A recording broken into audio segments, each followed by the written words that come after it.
Достар, сәлем. Бүгін оңай салат жасаймыз. Менің парақшама тіркеліп, лайк басуды ұмытпаңыздар. Бұл салатқа капуста, қияр және редиска қажет. Не бары осы 3 заттан құралған. Капустаны алып, жақсылап тураймыз. Ал сіз капустаның пайдасы туралы білесіз бе? Капустада С витамині бар. Ол асқазан ішек жолдарының жұмысын жақсартады. Сол себепті капустаны жиі пайдаланып жүргеніңіз жөн.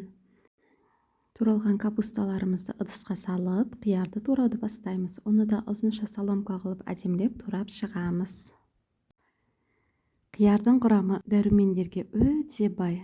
Ол сіздердің асқазан ішек жолдарыңызды жақсартады. Және қиярдың құрамында су өте көп. Сондықтан ол өте сіңімді көкөніс және диеталық көкөніс деп айтуға болады. Туралған қиярларымызды капустаның үстіне ыдысқа саламыз. Сөйтіп ендігі кезекте редискамызды тураймыз. Редискамызды капуста мен қияр сияқты соломкаға ұзыннан қып турап шығамыз әдемілеп.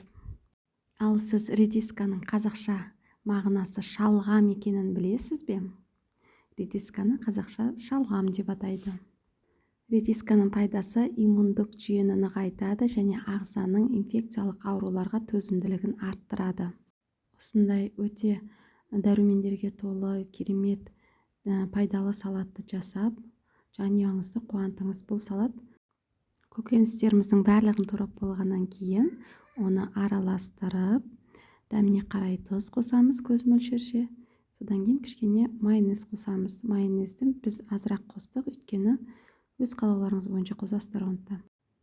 Содан кейін жақсылап араластырамыз. Салатымыз дайын болды. Бұны любой тамақтардың қасына, мантыге, күрішке, пюрелерге, котлеттердің қасына әдемілеп гарнир ретінде қойып ұсынсаңыз болады. Сіздерге осындай оңай әрі пайдалы салатты жасаған мен Алуа Омар. Менің парақшама тіркелуді және лайк басуды ұмытпаңыздар. Келесі кездескенше.